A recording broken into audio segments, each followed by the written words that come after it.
Bonjour à tous mes amis. Nous sommes toujours sur cette lutte pour l'indépendance de l'Afrique.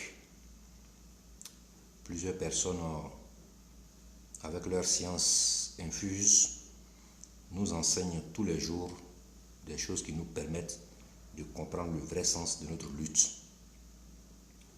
Comme tout le monde, j'ai donc analysé notre situation générale en Afrique et j'ai commencé à donc en tirer des conclusions, ce que je vais justement partager avec vous dans l'espoir que ça va ouvrir le débat sur ces nouvelles perspectives que je vais indiquer, et donc par conséquent on pourra trouver des ressources humaines pour en débattre en profondeur. Nous avons en Afrique une cinquantaine de pays, un peu plus. On avait nos États qui étaient déjà là, présents et organisés selon les modes d'organisation qu'on avait en Afrique avant. Et arrivent les Européens sous forme de colons. En 1884, pour régler les différends qui les opposent sur l'occupation de nos terres, ils décident de faire une conférence où ils vont trouver une solution à comment ils vont gérer nos terres et nos vies. Ils découpent l'Afrique par pays qui avaient déjà des gens sur le terrain et chacun s'est approprié des portions de l'Afrique. Retenez ce mot très fortement. Chaque pays venu d'Europe pour nous coloniser s'est approprié nos États. Et quand ils se sont appropriés nos États après cette conférence, ils ont donc découpé nos États selon leur gré à eux et non selon notre gré à nous. Je vais prendre un exemple pour qu'on comprenne mieux ce que je vais dire. La France conquiert la Côte d'Ivoire, le Mali, le Niger, le Burkina et autres, la Guinée et le Sénégal. Mais n'en fait pas un pays. C'est-à-dire leur territoire qu'ils ont eu à la conférence de Berlin, ils n'en font pas un seul pays. Pourquoi ils refusent de faire de leur territoire, groupés ensemble, un seul pays? Ils procèdent plutôt par le dépaissement du territoire, justement dans le but de nous diviser. Cette limite qui a été tracée sur une carte à Berlin, nous les Africains, on les a mis dans nos cœurs et dans nos esprits. On a donc nous-mêmes sciemment accepté ces nouvelles frontières qui nous séparaient. Bien. Pourtant, nous sommes sous le même joug colonial au Mali comme en Côte d'Ivoire. C'est-à-dire c'est la même France qui nous tient, mais la France met une limite entre nous deux pour dire que vous êtes séparés. Et on a accepté cette séparation de nous-mêmes, puisqu'aujourd'hui, chaque pays s'équipe pour défendre des frontières établies à Berlin en 1884, que justement souvent ils disent qu'il a été fait sans leur accord. Mais quand tu défends ce territoire après, ça veut donc de facto dire que tu es d'accord avec le découpage. On ne va pas refaire l'histoire. Les Français donc, quand ils ont occupé leur territoire, ils ont commencé donc à développer un système pour gérer le territoire. Donc ils ont mis en place tous les services d'administration qu'il fallait pour mieux nous gérer. Ils ont donc formé des troupes pour défendre leurs frontières tracées à Berlin contre tout prédateur qui peut venir entrer sur leur territoire pour s'accaparer des choses qui sont sur leur territoire. Donc la première fonction de notre armée coloniale qui a été faite, qui après sont des tirailleurs, mais les premiers policiers qui suivaient les Blancs avec des matraques au début, après des fusils, qui étaient censés faire régner l'ordre entre nous et défendre nos frontières. Mais en fait, ils défendaient les frontières françaises, pas nos frontières à nous. Donc aujourd'hui, nous ne faisons que défendre les frontières de la France. On est encore à l'état de colonie. Tant qu'il y aura ces frontières qui nous séparent de manière virtuelle, que nous-mêmes on a matérialisé notre esprit et les a acceptés jusqu'à mettre des pancartes pour nous séparer, ça veut donc dire que nous défendons le territoire des Français. Car nos territoires avant eux n'étaient pas à cette limite. si on reconnaît cette limite comme notre limite de territoire et qu'on doit défendre, c'est qu'on défend la limite tracée par celui qui l'a tracée et non celui qui y vit en fait. Dès lors qu'on n'a pas été capable d'effacer cette limite, ces traits sur la carte dans nos esprits, les Français ont donc compris que la science dirigée pour mieux régner a pris. Donc à l'intérieur de chaque pays, comme on appelle des cellules, comme une prison, ils ont commencé à faire ennemis les uns les autres, les habitants qui étaient là avant, qui étaient amis. Même si souvent il y avait des petites frictions, mais qui étaient la plupart du temps amis, et on résolvait tous nos problèmes par la négociation généralement. Peu de guerre. Donc tant qu'on va défendre ou accepter la présence des frontières, on doit donc admettre que nous ne sommes pas indépendants et que nous sommes encore à l'état de colonie. Par conséquent, tout le discours qu'on va tenir après sur notre façon de vivre, sur l'influence française sur nous, leur présence, découle du fait que, dans l'esprit des Français, nous ne sommes qu'une colonie. Ils ne disent pas le mot colonie, mais il y a un problème qu'il faut qu'on retienne très fortement. Quand ils ont découvert l'Amérique nouvellement, ils ont trouvé que ce continent avait la terre qu'il fallait pour produire des choses qu'eux pouvaient utiliser. Ils ont essayé avec les Indiens qu'ils ont trouvés ici, ce n'est pas les Indiens, mais ceux qu'ils ont trouvés là, ils n'ont pas pu les utiliser comme main-d'œuvre, esclaves. Ils ont donc décidé de repenser leurs écrits spirituels pour indiquer que les Noirs sont ceux que Dieu a créés pour servir les Blancs et les autres communautés. Car dans la Bible, il y a une histoire qui dit que les Noirs sont apparus après que Canaan, le fils de Cham, ait été maudit par Noé, dont le père avait déjà vu la nudité. C'est ce qu'on dit. Il était seul avec le père, il n'y avait personne d'autre. Mais néanmoins, on retient que la race noire est apparue après la malédiction de Noé et non avant. Alors que les mêmes Européens nous disent que non, nous sommes les premiers sur terre. On voit donc déjà que l'ambiguïté est là. La première est biblique. Donc tu l'apprends avec le pasteur, le prêtre, le curé dans le village quand il vous convertit de force. Mais la seconde version, la seconde façon de dire que l'Afrique est le berceau de l'humanité, elle n'est pas biblique. Ça s'apprend à l'école. On voit donc très bien que on nous a opposé deux aliénations ensemble, celle de l'école et celle de l'église. Ils ont bien séparé. Donc les sciences qu'on apprenait à l'école magnifiaient toujours le blanc et celle de l'église nous appelait à ne pas rembourser, rendre le mal qu'on a reçu des blancs, car le livre révélé que nous avons accepté maintenant nous dit de pardonner, d'oublier. On ne peut pas oublier parce qu'on est encore dans le même stade. Malheureusement, beaucoup d'Africains n'ont pas compris encore que dire même que nous avons 54 pays sur le continent africain veut dire que nous avons 54 colonies sur le continent africain. Tant que ces frontières virtuelles sur une carte existent dans notre mentalité, en réalité, nous sommes encore et encore que des colonies. Nos armées que nous créons donc pour défendre nos frontières ne sont pas nos frontières que nous défendons. Nous défendons les frontières de la France. Le second point est, on veut sortir du CFA, c'est-à-dire de la zone économique, monétaire d'Afrique, qui est dit être des zones qui appartiennent à la France et dont la monnaie utilisée est une monnaie qui appartient à la France et est un signe d'esclavage toujours ou de colonisation, c'est selon. Moi, j'ai déjà mis dans mon esprit des éléments qui font que je ne peux même pas accepter encore utiliser le franc CFA. Pas pour les raisons que donnent nos frères qui sont sur la question, les Kémy Séba, les Mamadou Koulibaly, pas pour ces questions techniques, mais pour des questions de principe. La France nous a maintenant une communauté.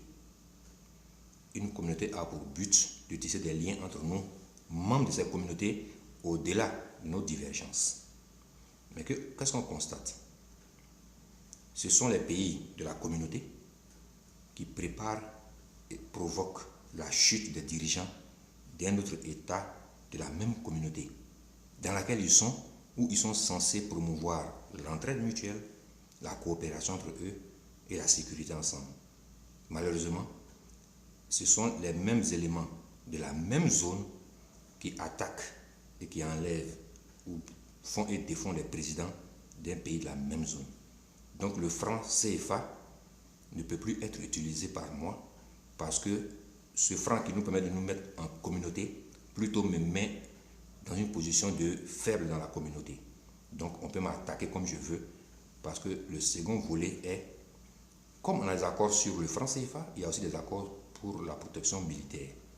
Donc si on décide que la France doit intervenir militairement dans un territoire qui appartient à la communauté, suite à une agression ou à quelque chose, ils ne nous disent jamais ce pourquoi ils sont là réellement, mais il est un fait important. La France n'a jamais sauvé une classe politique d'un pays de la communauté. Par là déjà donc, eux-mêmes ils ont décidé de ne plus reconnaître la communauté par les actions, de ne pas appliquer les règles ou les accords qu'on a signés entre nous. Donc déjà pour cette raison, seconde, je ne peux plus retenir le CFA parce que cette communauté financière ou française d'Afrique n'existe plus depuis que la France même a décidé de ne pas appliquer les accords qui lient la France aux communautés. Ça c'est le second point. Le troisième point, on nous dit tout le temps que le CFA est bon. J'ai remarqué que ceux qui disent que le CFA est une bonne monnaie, jusqu'à présent, refusent de faire des débats contradictoires avec ceux qui disent que le CFA n'est pas bon. Comme s'ils ont peur d'eux. Pourtant, vous dites que vous avez la science infuse, donc normalement, on devait avoir des débats entre ceux qui disent que le CFA est bon contre ceux qui disent que le CFA n'est pas bon. Ça, c'est une parenthèse qui peut se gérer après. Mais il y a un élément qui est important, peut-être qui est ironique. Le souci de nos présidents, d'ailleurs, ce n'est pas à eux de décider d'être dans la communauté ou non. C'est une question qui revient au peuple normalement. Si ils sont sûrs que le CFA est une bonne monnaie, et donc ils ont les moyens de convaincre le peuple, il faut des référendums dans les différents pays pour demander au peuple si oui ou non il désire continuer dans la communauté ou non. C'est à la suite d'un référendum en 1958 qu'on est dans la communauté. Ce n'était pas De Gaulle qui est venu pour dire on a une communauté, on a fait un référendum. Et c'est le oui qui a fait que nous sommes dedans. Et le non a exclu la Guinée de la communauté. Conclusion donc, ce n'est pas à nos dirigeants d'aller sortir du CFA. Jamais. Ils n'ont pas ce pouvoir en fait. C'est le peuple qui doit sortir du CFA après un référendum. Ou y rester après un référendum. Donc le but des présidents, c'est de contrôler l'inflation. Je ne suis pas économiste, je l'ai toujours dit, je fais mes recherches. En gros, on veut contrôler la quantité de la masse d'argent qui circule. Il ne faut pas qu'il y en ait trop. Mais trop par rapport à quoi? C'est ce qu'on dit jamais en fait. Le problème, ce n'est pas l'inflation. C'est un peu comme, on peut expliquer l'inflation comme vous êtes un père de famille et vous devez remettre à un de vos enfants 5 000 francs comme argent de poche par semaine. Mais comme vous êtes convaincu ou vous pensez qu'il n'est pas capable de gérer 5 000 francs au quotidien, vous faites quoi? Vous gardez dans votre chambre les 5 000 et chaque matin, vous lui donnez 1 000 francs. En disant, avec ces 1 000 francs, il peut faire la journée. Donc c'est vous qui décidez en fait de quelle nourriture il peut acheter en fait. Il est privé de son plaisir de faire ce qu'il veut à l'argent, car ce que vous lui donnez n'est que ce qu'il peut utiliser pour acheter des choses peut-être même qu'il n'aime pas. Donc on le force un peu à vivre comme un prisonnier à qui on rationne de l'argent pour ses besoins du jour. On ne lui demande pas ce dont il a besoin, combien ça va coûter. On lui dit, tu as par semaine 5 000, tu vas à l'école 5 fois dans la semaine, donc ça fait 1 000 francs par jour. Conclusion, moi le père, comme je sais que tu es incapable de gérer cet argent, je garde sur moi tes 5 000 et chaque matin, je te donne 1 000 francs. Pour que tu puisses en avoir plus ce jour-là, il faut que tu viennes me justifier pourquoi tu veux plus. Donc quand on dit que le CFA est géré, est une monnaie africaine, bon, ceux à qui on parle qui applaudissent, ils savent pourquoi ils applaudissent. Mais ceux qui ont étudié la question en profondeur, vous voyez donc très bien que le fait même de contrôler l'inflation est déjà même l'esclavage dans lequel nous sommes depuis. Donc nous ne sommes pas indépendants. Hein? Et de deux, la monnaie que nous voulons défendre n'est pas la nôtre. Tout comme le territoire qui a été découpé n'est pas le nôtre. Nous défendons en fait depuis que la France. Nous ne travaillons que pour la France. Si on veut nous libérer vraiment comme on le dit, et nous demander, bon, tu peux sortir du CFA comme tu veux. En ce moment, la première étape à faire avant même de sortir du CFA, même là pour la France, est de fermer toutes ces bases militaires dans ces territoires. J'occupe la maison, tu es dans la maison avec moi, j'occupe la maison, je fais l'ordre dans la maison, c'est moi qui fais la police dans la maison, c'est moi qui dicte les lois dans la maison.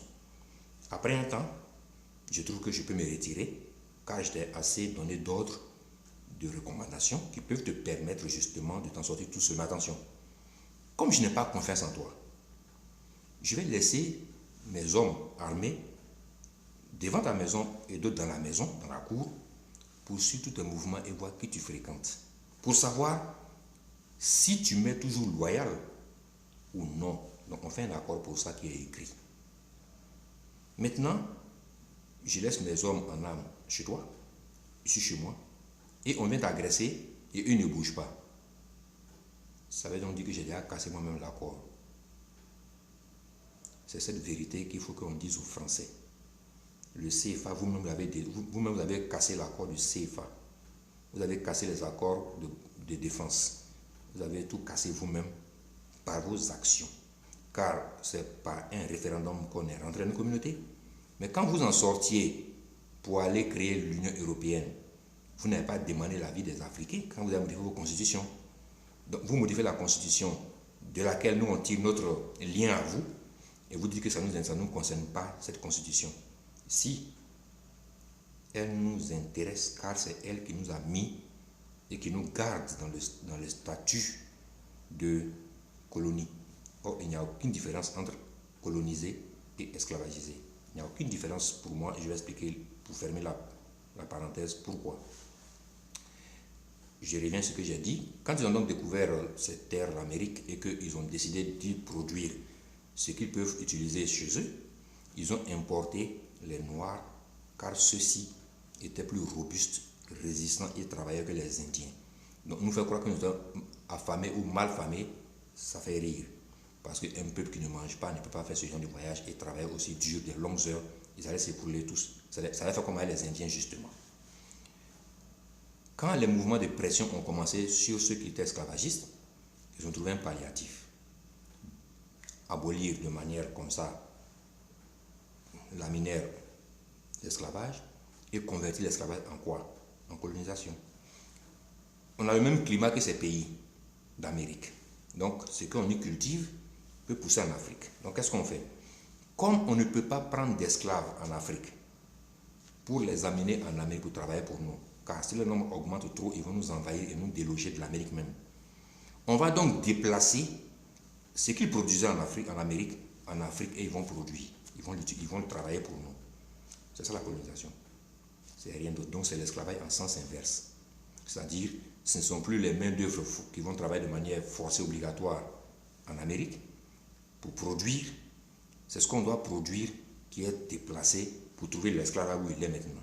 Un peu comme quelqu'un qui a un travail et puis après l'entreprise lui permet de travailler depuis la maison avec son ordinateur. Il fait le même travail, mais maintenant il reste à la maison pour travailler son ordinateur. Donc au lieu de se rendre au bureau pour travailler, les choses viennent par l'informatique, à la maison chez lui et il travaille. Il n'y a aucune différence, il travaille toujours. Il fait le même travail. Donc coloniser et puis esclavagiser, c'est la même chose. Esclave, c'est prendre les gens pour aller en Amérique et d'autres lieux du monde. Coloniser, c'est transporter ce qu'on produisait avec ces personnes-ci sur leur territoire. Si l'Afrique n'avait pas le climat propice à ces cultures, ils ne nous auraient pas colonisés. Ils nous ont colonisés quand ils ont découvert qu'on avait les mêmes types de climat que ces pays. Donc ils ont seulement fait que déplacer l'objet qui était la production pour leurs besoins personnels. La preuve est que la Côte d'Ivoire vit avec son cacao comme il y a un siècle. C'est-à-dire l'État a un rôle de collecteur de cacao et remet au propriétaire du cacao qui est la France et la France vend et remet pour la Côte d'Ivoire. Donc on voit bien que c'est bien beau de dire on va quitter le CFA, mais la première chose à faire c'est d'abord de détruire nos frontières dans nos esprits. Et puis, une fois les frontières sont effacées, le reste va venir de lui-même. J'ai donné des exemples de comment on peut sauter ces frontières dans des vidéos précédentes, mais je vais rappeler parce que ce n'est pas le titre des vidéos, c'est les éléments des vidéos. Les pays voisins comme la Côte d'Ivoire et le Mali, la Côte d'Ivoire et le Burkina. La frontière que les Blancs ont tracée en 1884 pour la supprimer. Ils utilisent cet endroit de manière commune pour faire des activités entre eux. Genre, par exemple, pourquoi pas créer une usine qui est à cheval sur ce train virtuel qui est sur une carte? Pourquoi ne pas créer un village complet là? Pourquoi ne pas créer un centre de formation là où les deux pays vont venir apprendre? Conclusion, je vais dire que nous-mêmes, par des actions panafricanistes, on peut détruire ces frontières qui sont en nous, qui nous maintiennent dans l'état d'esclaves. Car c'est la même chose que l'état de colonisé, il n'y a aucune différence. Sur ce, je laisse chacun méditer sur la question pour, après, ouvrir le débat. Si d'autres éléments plus importants que ce que j'ai indiqué maintenant là, c'est les bienvenus. Je reste ouvert toujours à la discussion pour comprendre mieux les choses et pour mieux peaufiner notre système de travail. Le CFA va disparaître plus facilement quand va disparaître nos frontières. Merci et bon week-end à chacun. Et que le Seigneur, c'est vrai, il va nous protéger, mais que nous-mêmes aussi préparons notre protection, car les chrétiens qui sont venus avec la Bible nous coloniser et nous transformer dans la Bible avec le fusil, n'ont jamais prié Jésus pour que nos cœurs soient convertis quand on a fait un peu de résistance. Quand un peuple résistait à la parole de Jésus, de Dieu, on le matait pour l'obliger à prendre la parole. C'est pour ça qu'ils avaient de l'armée qui les accompagnait. Donc ils nous ont montré même la voie à suivre. Donc les prières c'est bien beau, mais on agit. C'est pour dire que l'Afrique doit arrêter de faire ses prières et agir. Car ceux mêmes qui t'ont envoyé ce Dieu-là, ils t'ont montré comment on le sert, on agit. On ne dort pas dans une case pour dire que Dieu fasse, que Dieu fasse. Dieu ne fera jamais rien. Tout ce que Dieu va faire pour nous, c'est le jugement dernier, pas ici. Donc, ils nous ont montré eux-mêmes la voie à suivre. Bon week-end.